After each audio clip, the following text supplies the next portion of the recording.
Hello,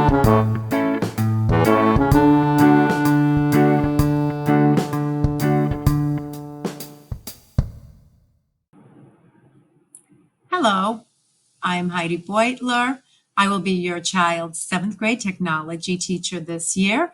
If you're looking at the screen, you can see my name and my email address there. Please feel free to contact me anytime if you've got any questions about your child's lessons in my class. You're looking at two photos of the seventh grade tech lab.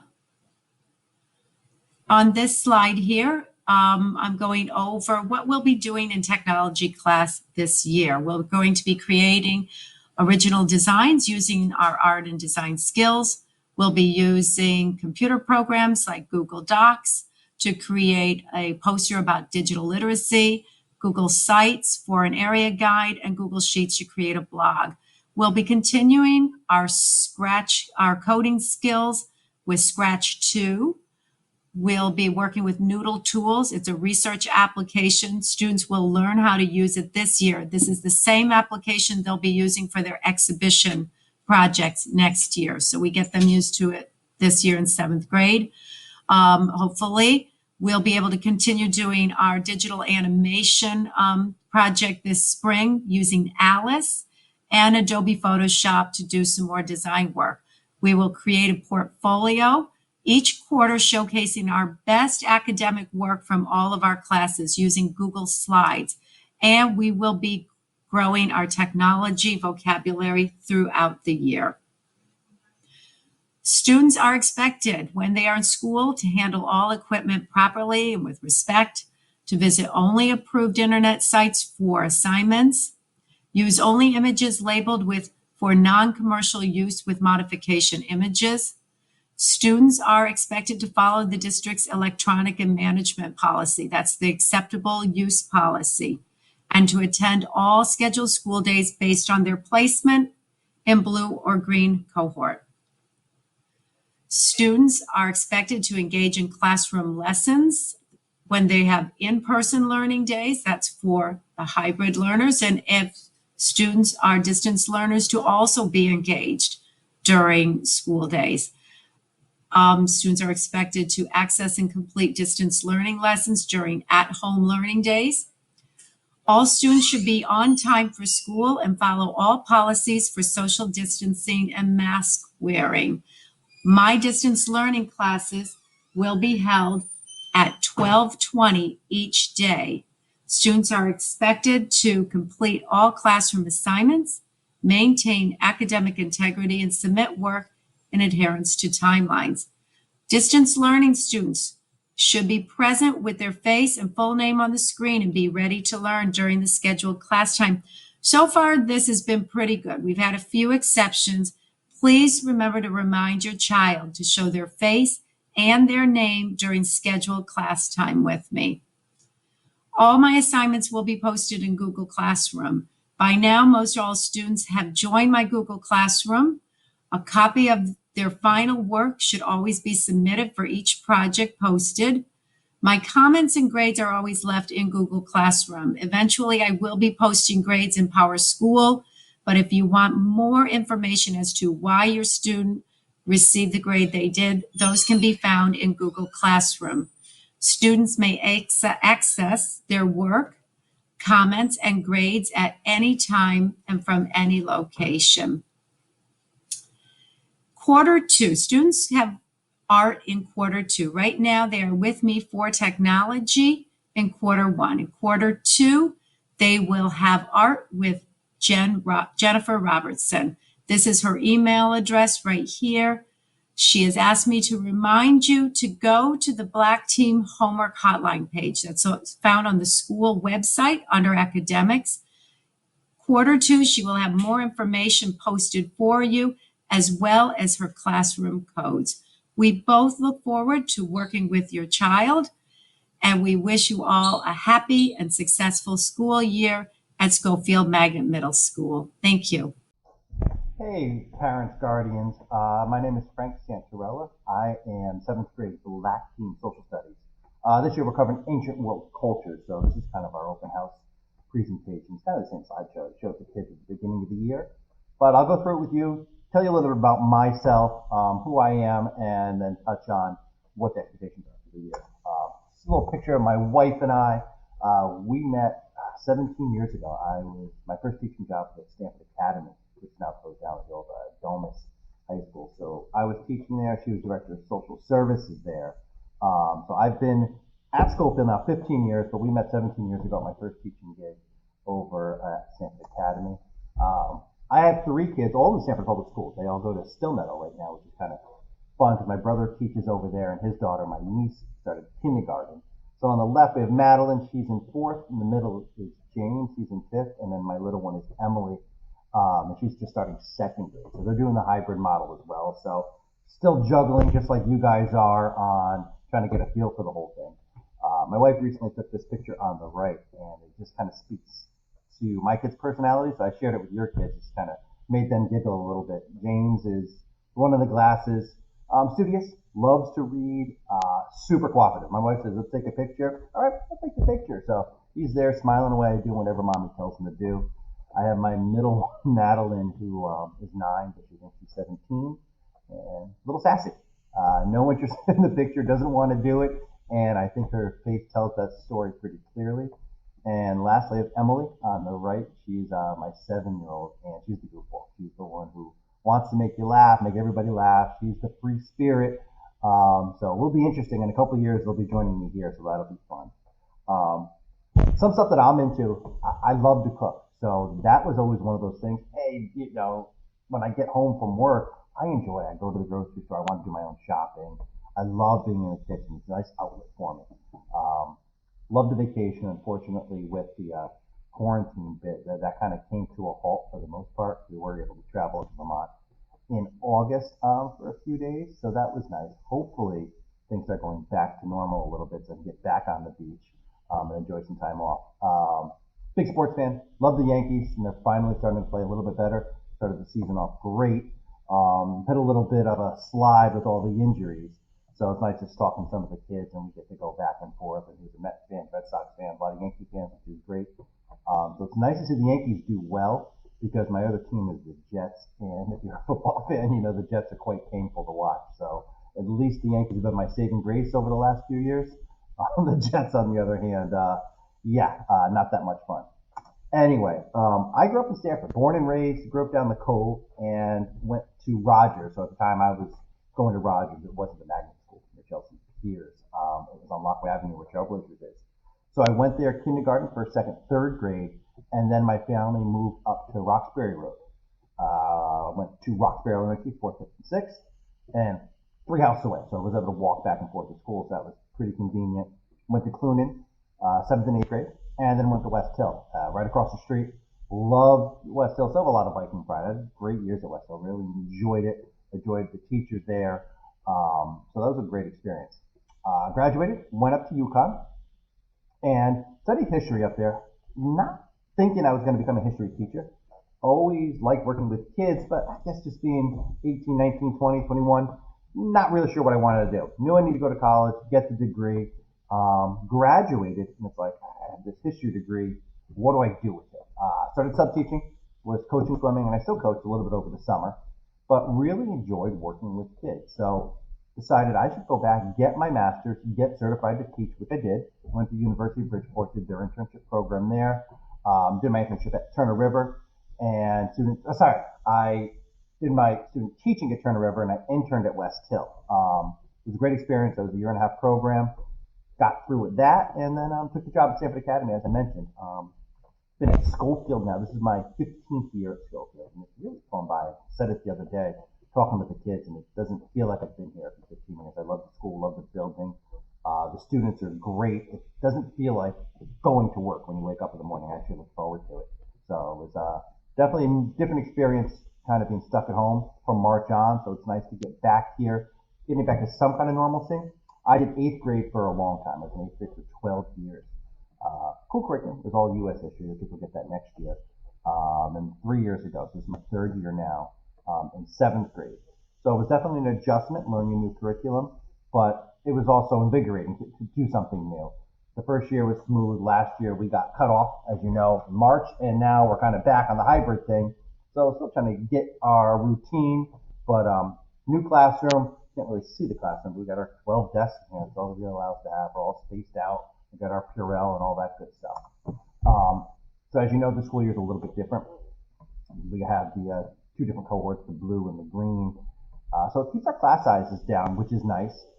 It's tough because how I like to teach, and I think the way I was taught how to teach, is to get kids to move around, to interact, to do a lot of group work, to do a lot of projects, and it's just hard to do. So it's definitely going to be an adjustment for all of us. So I got to find ways to deliver my curriculum to still make it fun for them, make it educational for them, while keeping the whole social distancing and all that stuff in place. So far so good this year. Hopefully it stays that way, because it is nice to be back, and I think the kids really enjoy it. They've been happy to be here.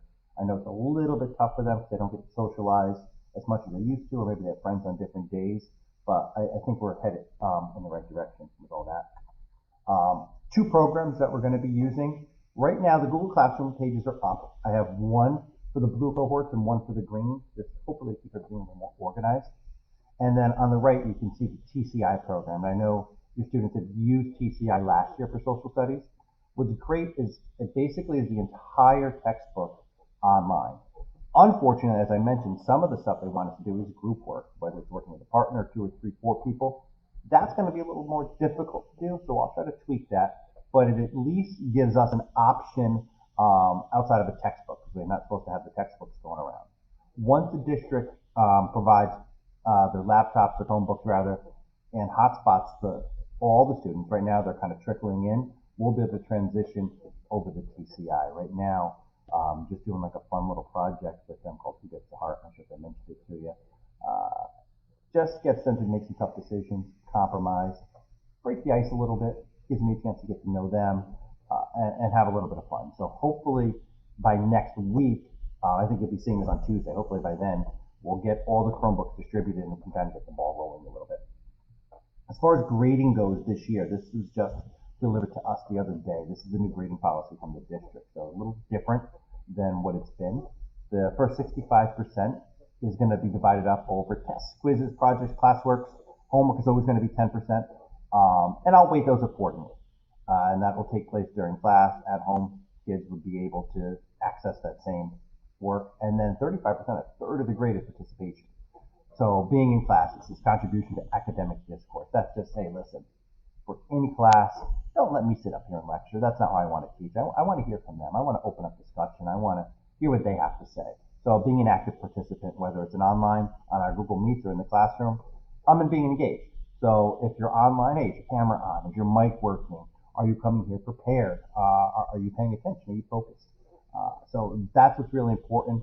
Should be an easy 35%, because as long as you're present and you're willing to learn, that should go a long way in making sure all the kids are ready.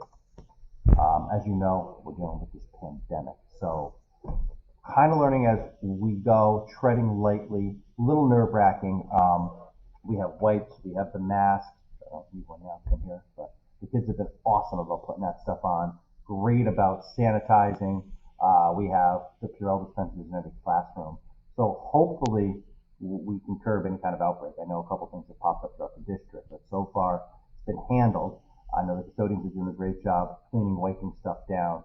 And with our numbers spread out over 2 days, it's nice just not having as much congestion. So I have enough room in here to spread the kids out. We stagger our transition times a little bit. So hopefully that keeps this thing at bay. So without taking up too much more of your time, I know we're not live and active right now, but as you know, my expectations are, hey, listen, get here, try to come prepared. I know it's going to be different. It's going to be a learning experience for all of us. Please feel free to reach out to me. If you have any questions or concerns, you can email me. You should be able to be invited. I can invite you guys, your students to invite you guys to the Google Classroom pages so that you can see the assignments when they're posted. And anything else that comes up, let me know. I'd be happy to hear from you. Thank you for watching, and I hope to talk to you guys soon. Hi, my name is Lauren Cassio. I'm the math teacher on the Black team. I'm just going to share with you a couple of things so you, me, the kids, we're all on the same page moving throughout the school year. So the expectation is pretty much the same for the kids that are in school and the kids that are at home. As far as the students that are digital learning, it's super important that they show up on time and ready to go, which means they have their supplies, they're appropriately dressed, the camera's on, the microphone's on. For the kids in school, same thing. They show up appropriately, they have their supplies, they have their homework from the night before, their classwork. Um, at the end of every class, students will be receiving something to do for homework or for their day off. So they are expected to have that when they return to school or when they return digitally. Participation is going to be a big part of their grade this year. So whether, again, they're at home or they're in school, they're expected to be participating and be engaged in our classroom discussions. There is no textbook that we use that goes along with 7th grade math. So all of the material is either a worksheet that I make or I give to them or notes that they take in school or online. All of that is kept in their binders and they bring it back with them every day. For the digital kids, it's posted online. For the kids in school, I give it to them. Right now, the hybrid kids that are coming to school, they are not expected to go online and also submit their assignment in Google Classroom. That's just the digital students. They are more than welcome to check it out in case they lose their paper or forget their binder in school. But I check all of their work in class, and then I check all of the digital students' work online. On a night or a day where there's no work, I post a ton of things that they can practice in Khan Academy. All of the students have a Khan Academy account and they are in my Khan Academy classroom. So I can go in and check the work that they've done and see how much time they've been on there. So really any topic that we are doing in school, you can type into Khan Academy and practice at home. In addition, we use Scholastic Math magazines.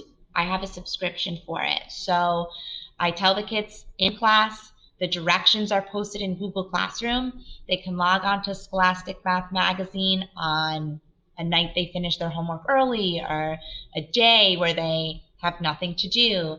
And on there, there's articles they could read, problems they can solve, videos to watch, games to play. It's really a great resource and a really great review of the things that they did in 6th grade math.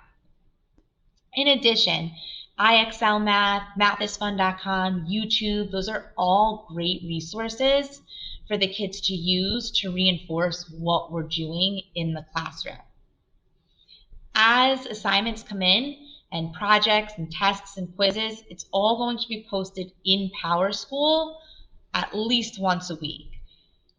If you're unsure or the kids are unsure what their grade is, what they're missing, what they can do to improve, that's the first place they want to look before they come talk to me. If at any point you or your child has any questions, please reach out.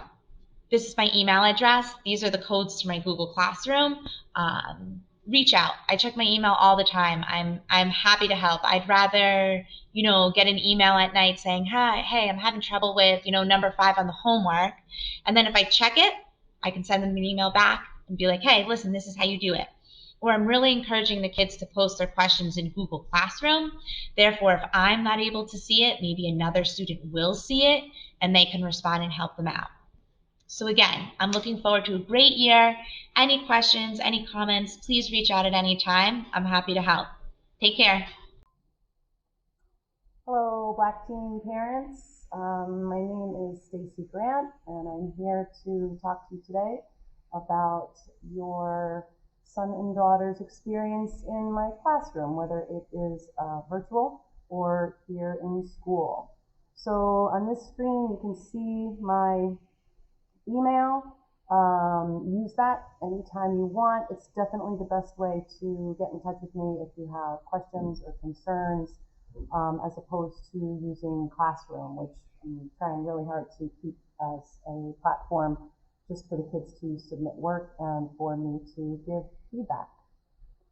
So for language arts, for our hybrid students who are here in school, The classroom routines are pretty much the same. The students come in, as they're entering the classroom, they look at the warm-up that's up on the board. Usually it'll say, come in, find your seats, put your backpack on the floor, copy homework, and take out whatever paper it is that I want them to take out for that day's lesson. Then we check in with one another, teaching. They have a work period in the middle of their class time, and then we usually come together at the end of the lesson to check for understanding. Absenteeism is going to be an interesting thing this year, with having the kids be here or virtually every other day. So that would be when your student could either email me with specific questions or go into the Google Classroom to see what we did that day in our lesson. And then if there's any questions or concerns, they can email me again. I usually check my email at night, not always, but most of the time, and definitely during the day. Homework. Homework is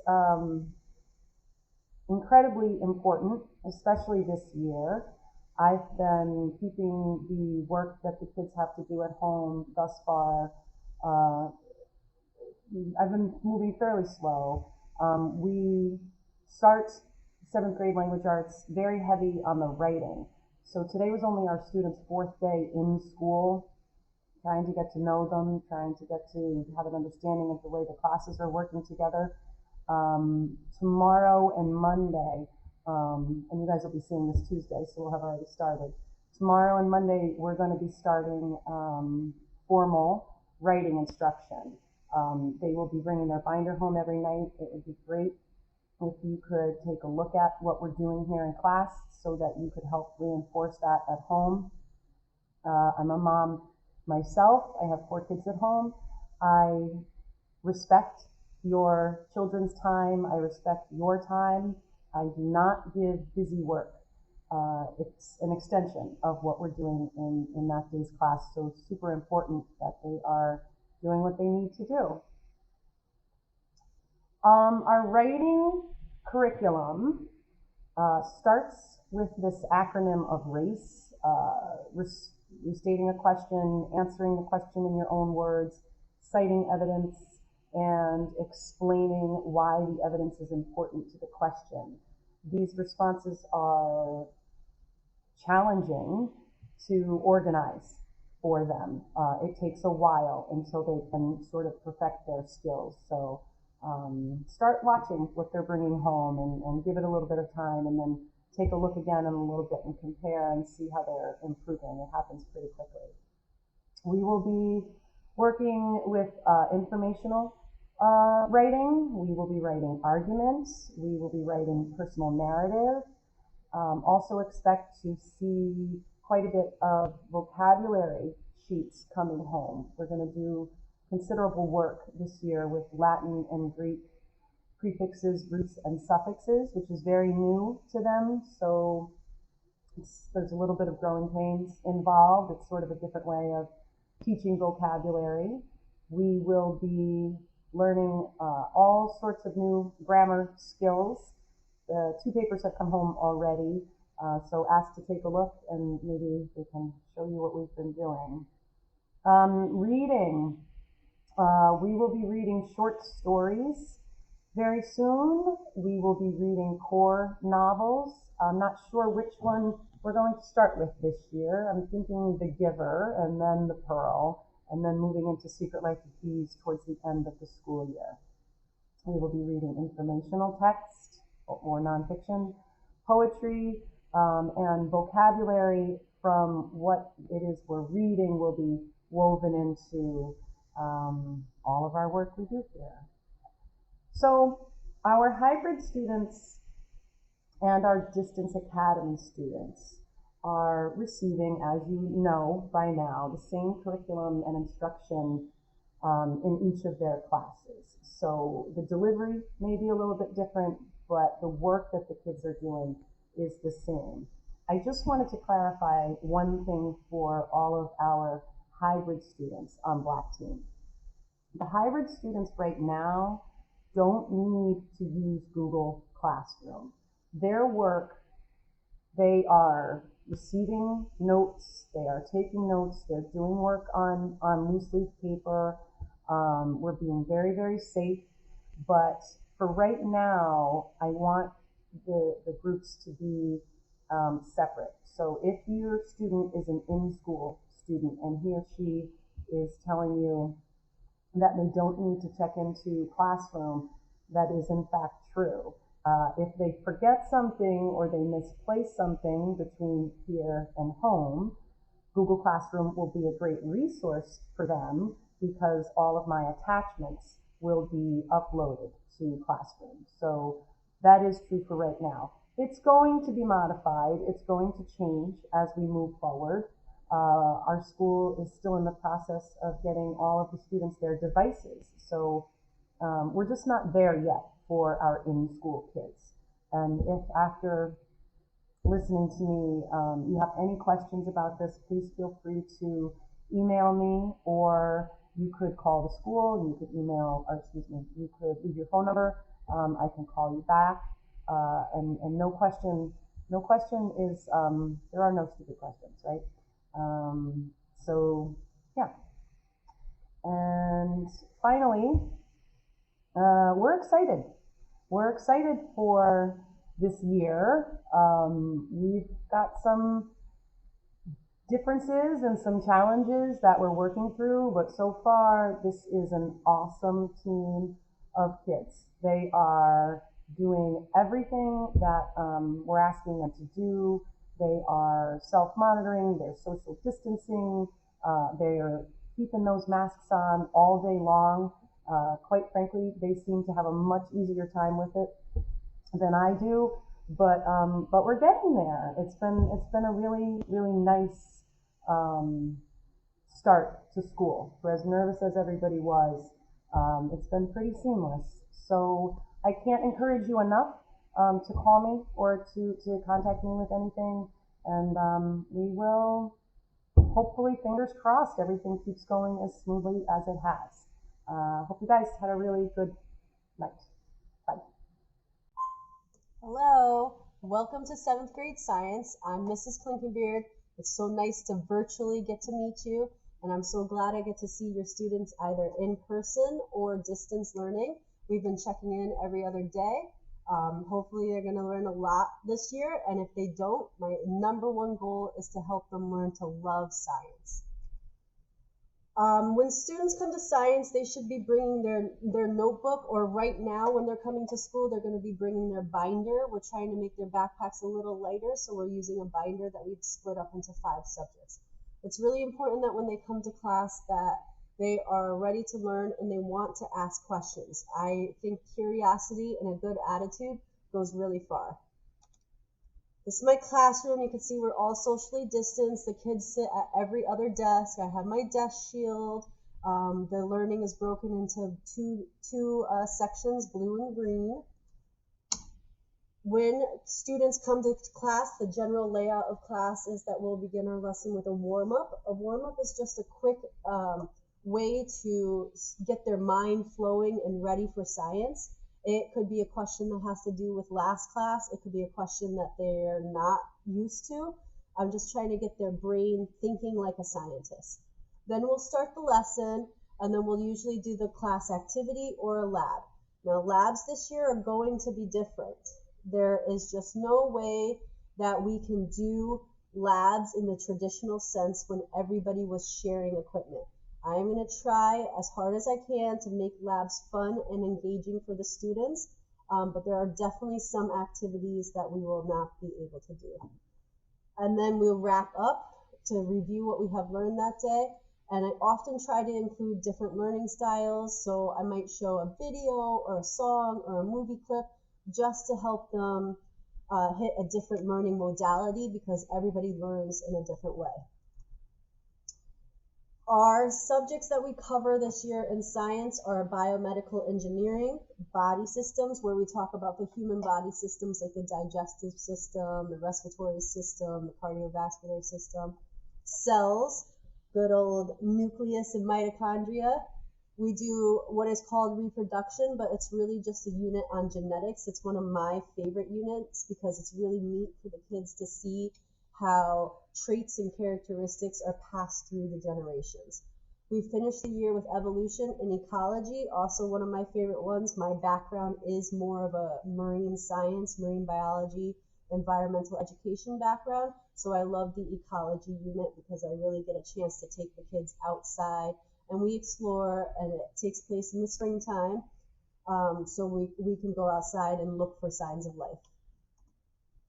When we do science, we are teaching science with a new standards. These are called next generation science standards. They can be called NGSS. NGSS is a different way to look at science. It's more research based. It often starts with a real question or problem that we're trying to answer, and this helps the kids think the way that scientists do. It's really important in science that students are able to apply prior knowledge to solve new problems. I want them to make connections to the world around us and what their impact on the world can be as well. A lot of kids will come into science and say that they don't really like science or they're not good at science. And really, I work with them to see that, in fact, they are actually doing science every day. Just by looking out the window and making observations and then inferring what is going to happen is actually a type of science. It's important to me that they don't just memorize facts, that they actually learn the reason why things work and how they work. We do these things called CERs, which are claim, evidence, and reasoning, where the kids have to collect evidence and then back up their evidence with science reason why their claim is correct or not correct. It's important for kids to learn that scientists are hardly ever right the first time. Scientists will take multiple trials to solve a problem and come to the right answer. And I try to teach the students that as well, that I am more interested in how you arrived at the answer than whether or not your answer is 100% correct. I think it's important to dig deeper and think about higher order level questions. So not just who or what, but actually why this is happening and how this is happening, the steps that make us get to that point. We do a lot of fun activities in science. These are some of the ones in the past. You can see human body systems. There's been years where I hatched baby chickens. This is a dissection. These are edible cell cakes. Fingers crossed that we go back to a normal situation and that we are able to get to these things again. If you ever need to email me, my email is dklinkenbeard1@stanfordct.gov. You have to make sure you put the 1. It's very important. Otherwise, it's going to end up being sent to my mother. Checking student progress. The best way to stay on top of your students' progress is through PowerSchool. That is where we put all the grades for the year. Don't let your student get discouraged by one bad grade. There's going to be multiple grades that average out to a score over the course of the year. Make sure you are staying on top of your Google Classroom sites. In science, I have 2 Google Classrooms. There is one for blue kids and one for green kids. Assignments will be posted on those sites all the time. So try to stay up to date and on top of those Google Classroom assignments. You guys will also have access to my Google Classrooms. I'm going to invite you as a guardian to join my Google Classroom. I do update the grades as often as possible, but I even tell the kids it takes a long time to enter everybody's grades. Thank you. I look forward to working with your student and you. It's very important to have adult participation in this class. If you have any questions at any time, feel free to email me. Students can email me all the time.